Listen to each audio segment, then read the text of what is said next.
The train wasn't supposed to be there. Khalid had walked past this station almost every day for years.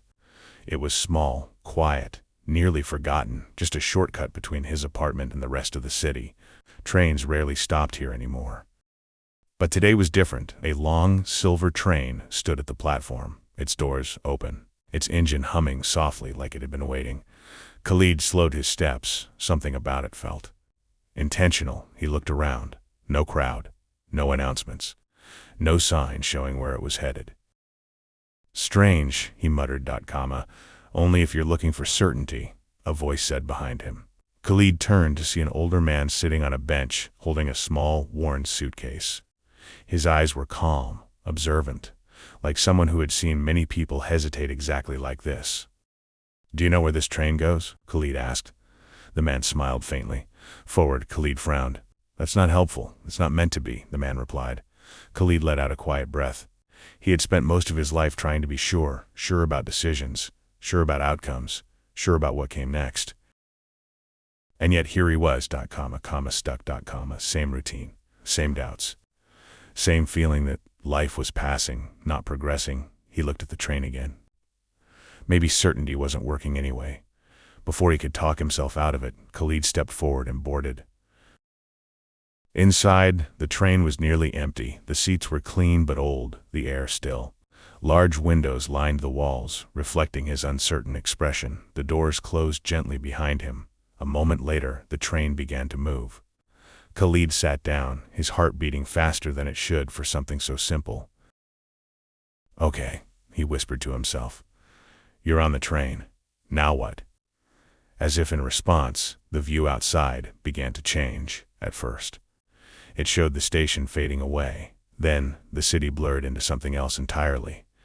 Khalid leaned closer to the window and froze. He wasn't looking at places. He was looking at moments. There he was, years ago, turning down an opportunity because he thought he wasn't ready. There he was, staying silent when he should have spoken. There he was, choosing comfort over growth, again and again. Khalid pulled back, uneasy. "I don't need to see this," he said, "don't you?" The familiar voice replied.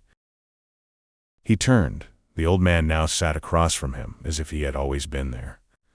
"I didn't see you get on," Khalid said. "You weren't looking," the man answered calmly. Khalid shook his head. "Why am I seeing my past?" The man rested his hands on his suitcase. "Because you've been letting it decide your future." "That's not true," Khalid said quickly. The man raised an eyebrow. "Then why are you still standing in the same place in life?" Khalid didn't answer, because he knew. The train began to slow. A quiet tension filled the air. Like the moment before a storm, it stopped at a dimly lit station. Khalid looked outside. A single word was written on the sign. "Fear." He laughed nervously. "You've got to be kidding me."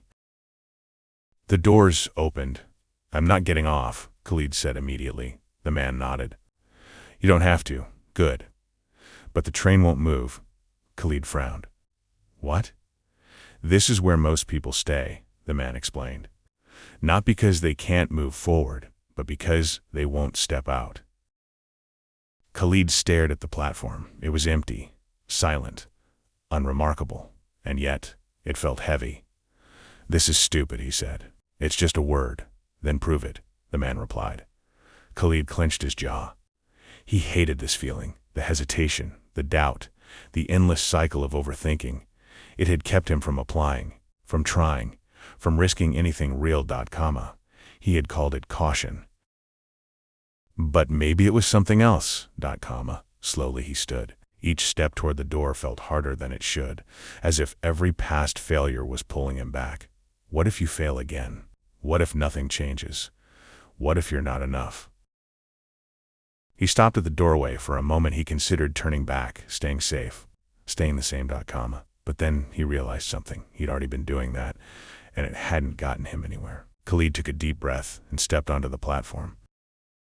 Nothing happened. No collapse, no disaster, no sudden failure, just silence. He looked around, almost confused. "That's it?" he said. "That's it." The man's voice echoed from inside the train. "Fear grows in your mind, not in reality." Khalid let out a slow breath. For the first time, Fear didn't feel like a wall. It felt like something he could walk through. He turned and stepped back onto the train. This time, everything felt different. The air was lighter. The silence no longer heavy. Khalid sat down again and looked out the window. What he saw now wasn't his past. It was his future. Not a perfect one, but a moving one.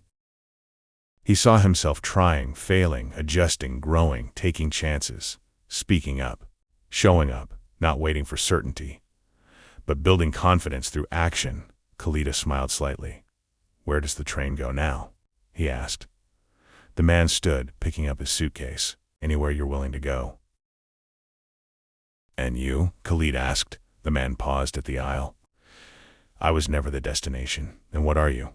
The man smiled one last time, a reminder, and with that, he walked away, disappearing into the next carriage. The train continued forward, steady and unstoppable. Khalid leaned back in his seat, no longer searching for signs or guarantees. For the first time, he understood. The train had never been about the destination. It was about the decision to move. Moral: life doesn't reward those who wait for certainty. It rewards those who move despite uncertainty. Fear will always be a stop along the way, but it's not the end of the journey. The moment you step through it is the moment your life finally starts moving forward.